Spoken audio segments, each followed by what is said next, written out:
Madame, Monsieur, bonjour et merci de nous rejoindre. L'actualité nationale marquée ce dimanche par le début des épreuves du baccalauréat. Le ministre de l'Éducation nationale a donné le coup d'envoi des examens à partir d'Orgen dans la wilaya d'Adrar. Il est revenu sur les conditions de déroulement des épreuves.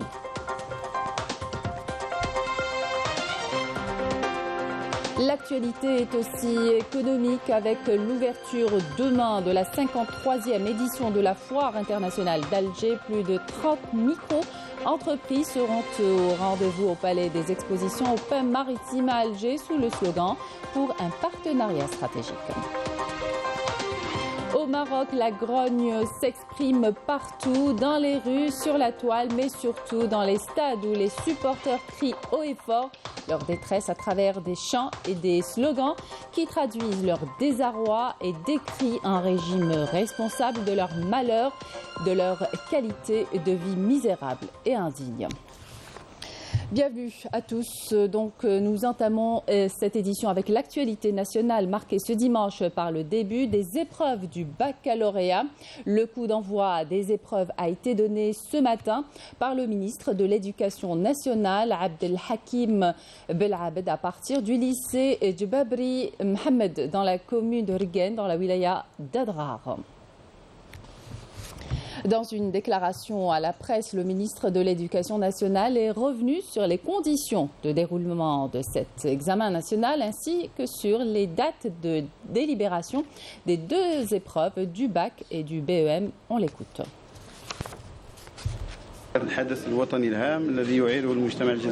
Il s'agit d'un événement national majeur auquel la société algérienne accorde une grande importance.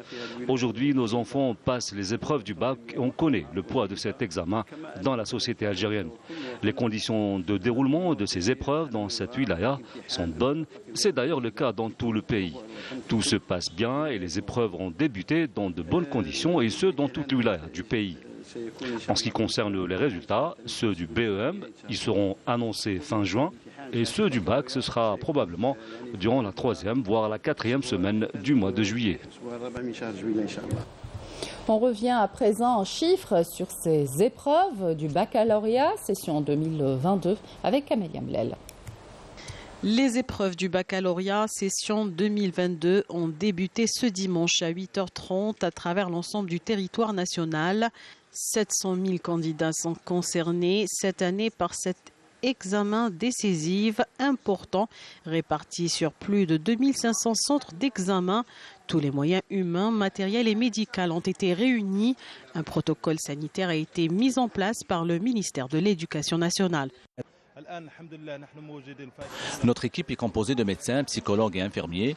Nous serons présents pour accompagner les candidats durant les épreuves du baccalauréat en les aidant à gérer leur stress.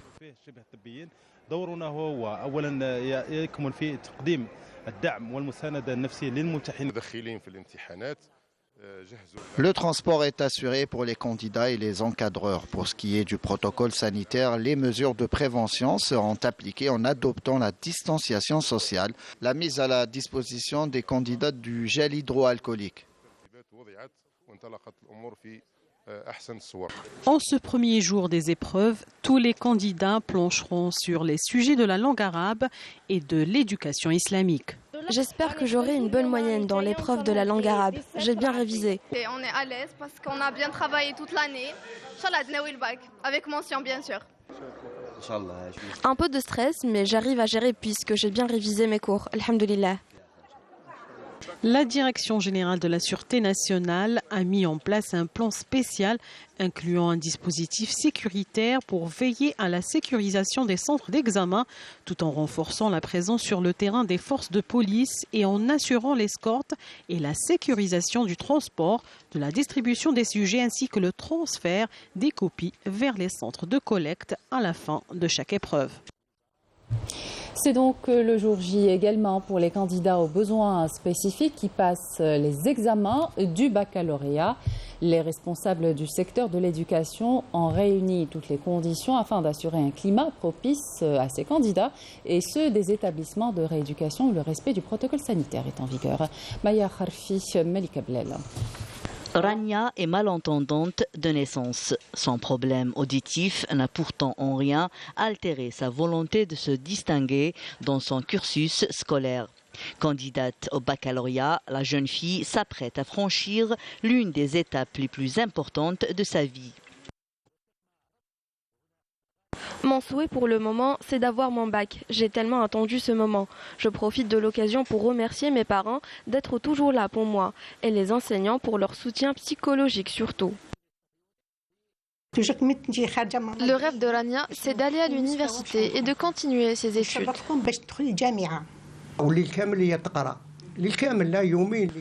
Elle passe des nuits entières à étudier. Elle se donne vraiment à fond.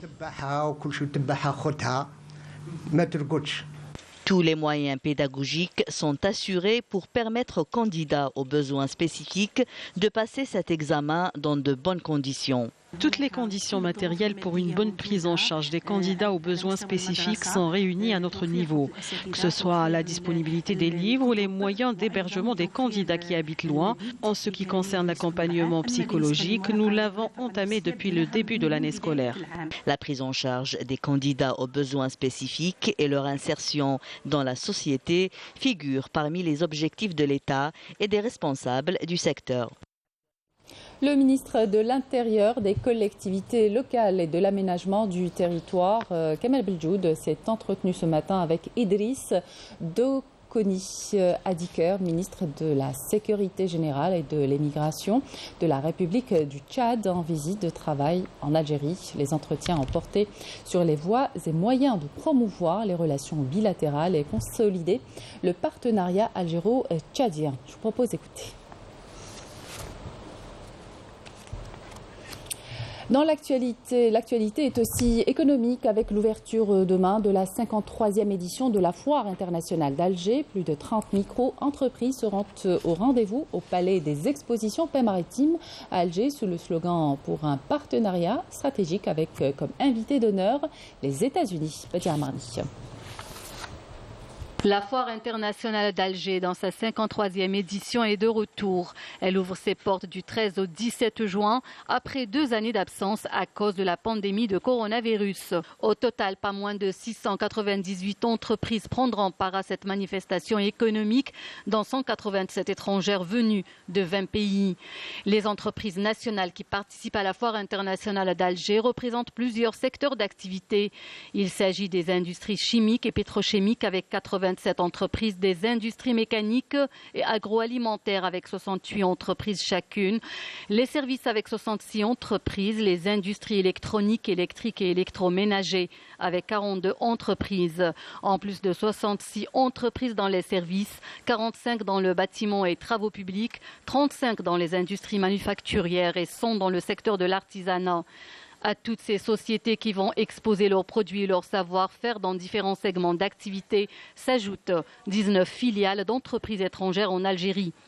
Le ministère de la Défense nationale prendra part à cette FIA avec 19 entreprises représentant des unités de production à caractère économique dans les secteurs de l'industrie mécanique, du textile et de la construction navale. La Foire internationale d'Alger, dans sa 53e édition, reçoit comme invité d'honneur les États-Unis d'Amérique avec 35 entreprises américaines évoluant dans les secteurs de l'énergie, de la construction, de l'agriculture, de l'agroalimentaire, de l'hydraulique, de l'industrie aéronautique et de l'éducation. Il faut retenir que cette 53e Foire internationale d'Alger se déroulera sur une surface globale de 24 800 mètres carrés en augmentation de 41% par rapport à la précédente édition. La FIA est une occasion pour les opérateurs économiques nationaux d'échanger leurs expériences et de chercher des opportunités d'affaires et de partenariats fructueux au moment où l'Algérie adopte une stratégie de diversifier son économie en comptant davantage sur les petites et moyennes entreprises, l'économie de la connaissance et les start-up. Et puis ce sujet récurrent à chaque début de saison de forte chaleur et qui concerne la lutte contre les feux de forêt.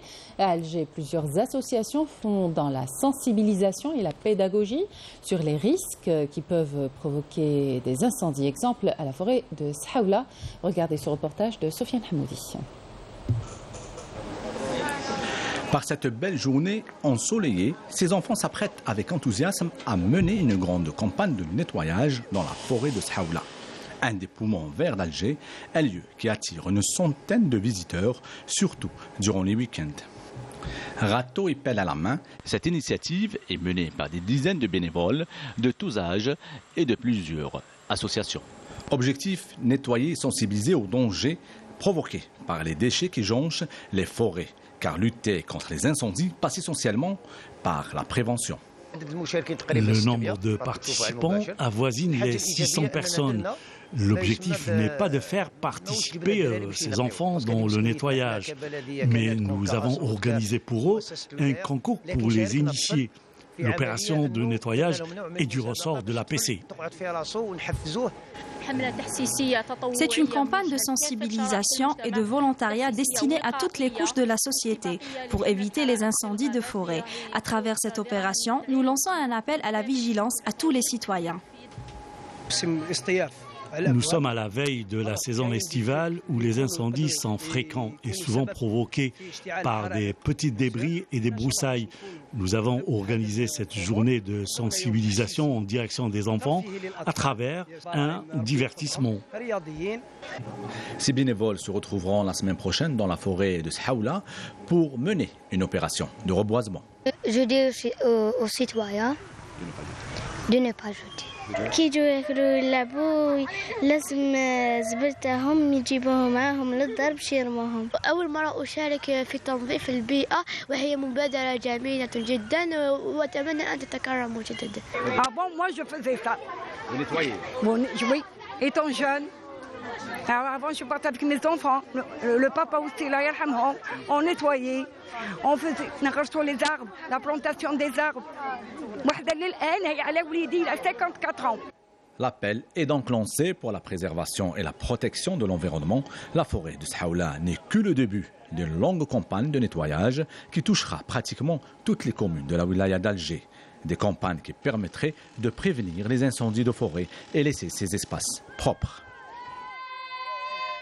Et puis ce communiqué du ministère des Affaires étrangères et de la communauté nationale à l'étranger qui a indiqué que l'Algérie déplore et rejette les déclarations hâtives et infondées faites vendredi au nom de l'Union européenne à la suite de la décision souveraine de l'Algérie de suspendre le traité d'amitié, de bon voisinage et de coopération la liant à l'Espagne. La précipitation et le parti pris de ces déclarations mettent en évidence le caractère inapproprié de leur contenu s'agissant d'un désaccord politique avec un pays européen de nature bilatérale n'ayant aucune incidence sur les engagements de l'Algérie à l'égard de l'UE et ne nécessitant par voie de conséquence nullement le déclenchement d'une quelconque consultation européenne aux fins de réaction collective. Le ministère précise qu'il convient dans ce contexte de rappeler que la décision de suspendre le traité algéro-espagnol d'amitié, de bon voisinage et de coopération répond à des considérations légitimes qui tiennent pour l'essentiel à ce que le partenaires se soient déliés d'obligations et de valeurs essentielles inscrites dans ce traité, prenant ainsi la responsabilité de vider cet instrument juridique de sa substance et de mettre en cause sa pertinence dans les relations entre les deux parties audites traitées. Dans l'actualité internationale, la classe politique espagnole ne semble pas avoir digéré la dernière décision de l'Algérie de suspendre le traité d'amitié et de bon voisinage avec Madrid. Des voix se sont élevées pour exiger la démission de Pedro Sánchez, premier responsable d'une dégradation d'une relation historique entre Alger et Madrid. Les détails avec Yemina Saïdi.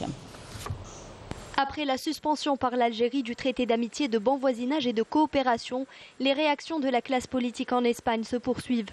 Le chef du Parti populaire, Alberto Núñez Feijóo, décrit cette situation comme étant un moment de choc et de confusion. Pour sa part, le parti Vox a ouvertement demandé la démission du Premier ministre, estimant qu'il endosse la responsabilité de la dégradation des relations entre Alger et Madrid. L'ancien président du gouvernement espagnol, José María Aznar, considère que le gouvernement espagnol a fait un pas ridicule, colossal, avec l'Algérie et a laissé l'Espagne dans une situation délicate. La décision de l'Algérie implique également le gel des relations commerciales avec l'Espagne, ce qui affecte les intérêts des entreprises espagnoles opérantes en Algérie. Pour rappel, il existe plus de 300 projets entre l'Espagne et l'Algérie dans différents secteurs tels que le gaz, le pétrole, la construction, l'agroalimentaire ou encore l'industrie pharmaceutique. L'Algérie est un fournisseur clé pour l'Espagne de produits chimiques et engrais.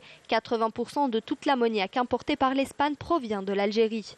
Considérée comme le poumon de l'économie espagnole, la bourse de Madrid est en chute libre. Son indice IBEX 35 a réagi vite à la décision d'Alger. Sa dégringolade a atteint la case rouge avec moins 2,52%. Pour ce qui est des compagnies énergétiques espagnoles cotées en bourse, elles ont enregistré une baisse de 3,82%, des millions d'euros perdus en quelques jours seulement. Au Maroc, le régime du Merzen continue d'ignorer la révolte sociale grandissante. Pauvreté, chômage, injustice. Les protestations continuent pour dénoncer la gravité des inégalités engendrées par un régime autoritaire qui accapare les richesses du pays. Marim Damis. La grogne marocaine s'exprime partout, dans les rues, sur la toile, mais surtout dans les stades où les supporters crient haut et fort leur détresse.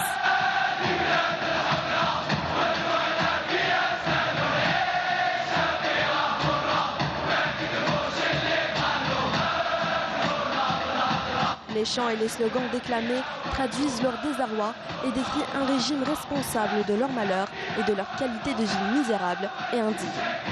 En dépit de la pauvreté, du chômage et de l'injustice sociale devenue monnaie courante, le régime du Merzen continue d'ignorer la révolte sociale grandissante. Une révolte qui gagne tout le Maroc, révélant la gravité des inégalités sociales engendrées par un régime autoritaire qui accapare les richesses du pays tout en feignant d'œuvrer pour son développement. Un développement qui ne profite pas aux Marocains, lesquels peinent à avoir une vie décente et digne. Dans un tel contexte, le Front social marocain n'est pas prêt de faiblir.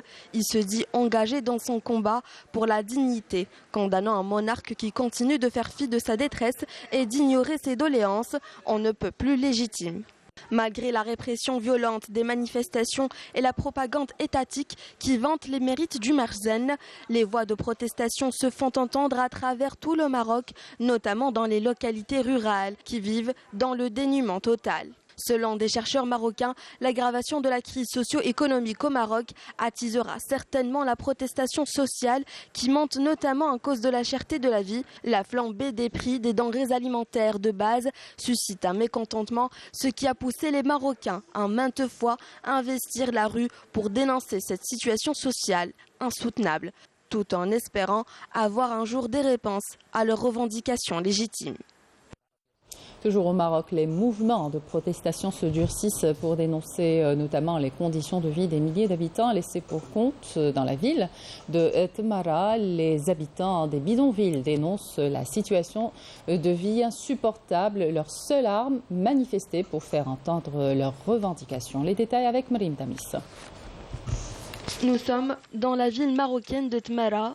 Ici, des milliers de Marocains sont laissés pour compte. Ils vivent dans des bidonvilles où les conditions d'une vie digne sont inexistantes. Livrés à eux-mêmes, ils expriment leur colère à travers des manifestations intenses à travers tout le pays. عدة سنين وأنا ساكن هنا كنعانيو بزاف من جميع الأوساخ والطوبات والمشائل وهذه الوعود راه كاينه ولكن مازال ما كاين حتى شي حاجه. حنا راه في الشتاء مكرفسين في الصيف مكرفسين. الحاله ديالنا هي هذه. كل عام الناس عندنا صغار مكرفسين معرضين للشق معرضين للشمس معرضين للكريساج معرضين لجميع المسائل اللي تضر الانسان معرضين لها. كاينين شي ناس قال لك تيقولوا غادي نوعدوكم ولكن داك الوعود كاذبه. ما تنشوفوا دوك الناس حتى الوقت الانتخابات ولادنا صغار تيتكرفسوا. الناس اللي تيتموا داخلين مع الزنقانه الكريساج يوميا الكريساج.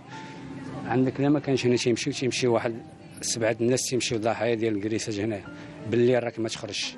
دابا حنا بعاد على الشانطي واحد تقريبا شي 10 متر ما تنقدروش ندخلوا لديورنا تنخافوا مع تدخل 9 الليل ولا 10 ولا مع توصل ديك نصاصه الليل راه ما كاينش. وهاد الناس هادو هنايا ما بغاوش يديروا معنا شي حل. حنا مكرفسين هنا وضايعين بزاف بواحد الحاله ماشي نقول لك العفو لا وصافي. Habitation précaire, entourée de déchets, certaines familles vivent ce calvaire depuis plus de 30 ans. Les odeurs nauséabondes qui se dégagent des eaux usées leur transmettent des maladies de toutes sortes, notamment aux enfants. Et comme si tout cela ne suffisait pas, dans ces quartiers, les habitants subissent quotidiennement la pression des hors-la-loi, un sentiment d'insécurité qui pèse sur leur quotidien. Le rappel répété aux autorités concernées reste vain.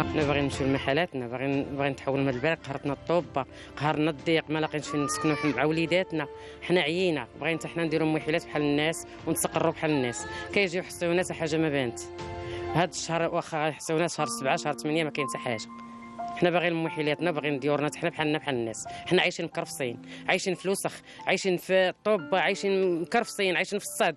الراجل مريض مع وليداتنا مكرفصين، حنا كنا مكرفصين. هذا الشيء اللي عطى الله هو هذا. راه شي 30 عام ولا 40 عام حنا هنا والو حتى حاجه ما بانت، حتى نتيجه ما بانت. حنا بغينا موحلاتنا، بغينا نعيشوا حتى حنا بحال الناس، ما بقى لنا قد ما فات. حنا مكرفصين في السكنه، مكرفصين في الحياه، مكرفصين في كل شيء. هذا الشيء اللي عطى الله هو هذا. ولدي مريض ما كاين اللي بينا، ما عندنا لا مرضى ولا هادي ولا هذيك، نطلبوا سبولة الله من عند وجاه بحال وجاهكم وصافي. مكرفصين طلعوا على سكنتنا وليدي وطلعوا على حالتنا وليداتنا، مكرفصين كنا وصافي. Une partie de la population marocaine fait face à la précarité depuis plusieurs décennies, notamment depuis la pandémie du Covid-19 qui a profondément creusé les inégalités et créé une véritable déflagration sociale et économique. Une pauvreté absolue qui ne permet plus aux simples citoyens marocains de subvenir à ses besoins. Des unités de l'armée populaire de libération sahraoui ont mené samedi de nouvelles attaques contre des retranchements des forces d'occupation marocaines dans le secteur d'Amgala qui ont subi de lourdes pertes humaines et matérielles le long du mur de la honte. Retour au pays, le ministre de la Communication, Mohamed Bouslimani, a supervisé hier au siège de son département ministériel une cérémonie de signature de convention entre le comité d'organisation des Jeux méditerranéens et plusieurs établissements publics relevant du secteur de la communication dans le cadre des efforts déployés pour assurer la réussite médiatique de cette manifestation sportive.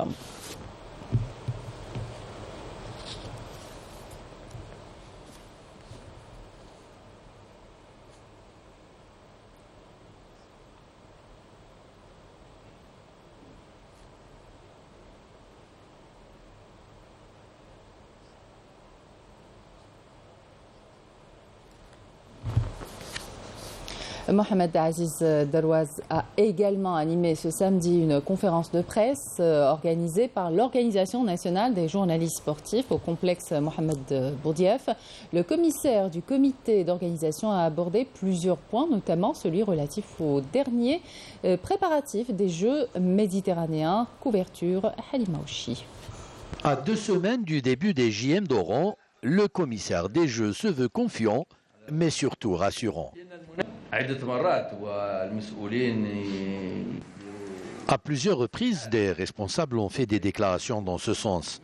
Mais là, je peux devant vous annoncer que les Jeux méditerranéens d'Oran 2022 seront des Jeux réussis et qui marqueront l'histoire de ce grand événement sportif, car l'organisation de cette édition sera d'un grand niveau à plusieurs égards. Cependant, pour parer à toute éventualité, le comité d'organisation a choisi de faire dans l'anticipation afin d'éviter toute mauvaise surprise. J'ai comme inquiétude les détails. Mais là, ça n'est pas propre aux Jeux méditerranéens d'Oran. Toutes les grandes compétitions, il y a des problèmes qui surgissent en dernière minute. Et vous savez que la population sportive de haut niveau, elle est plus qu'exigeante, elle est capricieuse. J'ai donc créé une structure de crise, en plus du comité d'organisation, c'est-à-dire à l'intérieur du comité, mais en plus de toutes les commissions qui existaient. Une structure de crise pour répondre au plus vite à tout incident qui pourrait exister, que ce soit au niveau de l'hébergement, de la restauration, des athlètes et des dirigeants du village ou des villages, ou également des invités, des VIP, mais aussi sur tous les lieux de compétition.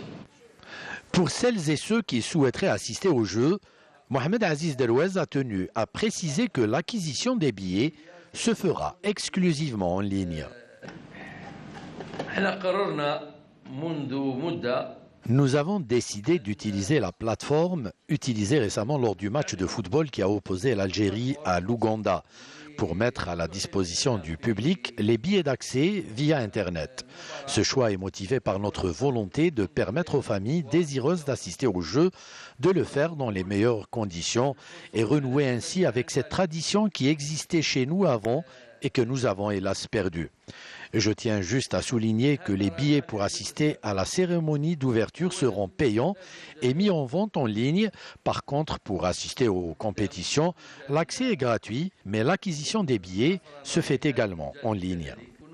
Pour finir, le commissaire des Jeux a tenu à souligner que tout est mis en œuvre pour que l'édition d'Oran soit un rendez-vous sportif, mais pas que. On va vivre les Jeux aussi avec l'élément culturel et c'est avec fierté que je peux dire l'élément culturel, ce sera un des points forts et une des caractéristiques des Jeux méditerranéens d'Oran, en comparaison aux éditions précédentes. C'est ce que nous avons voulu et c'est ce qui se fait. Plus que quelques jours donc avant le début de la compétition, mais surtout avant le coup d'envoi de cette grande fête méditerranéenne tant attendue. Sport toujours avec du football à présent et cette 34e et dernière journée de Ligue 1 qui s'est disputée hier samedi grâce à son match nul 0 partout face au Paradou AC. La JS Kabylie termine la saison à la deuxième place devant la JS Saoura, pourtant victorieux à l'Arba'a face à l'équipe locale de buts à 1. Les sudistes finissent quant à eux le championnat sur le podium et a rappelé que le match ES Sétif USM Alger est reporté quant à lui à une date ultérieure en raison du décès du journaliste USM Alger Bilal Ben Hamouda survenu vendredi matin. L'équipe nationale affronte aujourd'hui son homologue iranienne à Doha à 19h heure algérienne en match amical préparatoire dans ce qui sera un véritable test révélateur pour les Verts quelques jours après avoir bien entamé les qualifications de la CAN 2023 en alignant 2 victoires de rang face à l'Ouganda et la Tanzanie. Sur ce, je vous propose d'écouter Jamel Belmadi. On est heureux, content finalement d'avoir ce match-là contre une très bonne équipe iranienne, une équipe qui a l'habitude de jouer des Coupes du Monde, une équipe qui est, je crois, qui est sur 19-20 matchs sans défaite, plus de 2 ans sans perdre. C'est une équipe qui a des automatismes, une équipe qui a un fond de jeu, une équipe, voilà, je connais bien les Iraniens, c'est très fort athlétiquement, ça joue avec beaucoup d'expérience, beaucoup de joueurs jouent à peu près dans les mêmes clubs, donc les automatismes sont là. Cette équipe nationale elle ne bouge pas beaucoup, donc on va avoir une équipe qui va venir nous chercher, qui presse. Ça fait 10 jours qu'ils sont là, donc l'adaptation climatique est plus que présente. Il fait évidemment très chaud ici. Et c'est la fin de cette édition. Merci de votre attention. Excellente suite de programme sur Canal Algérie.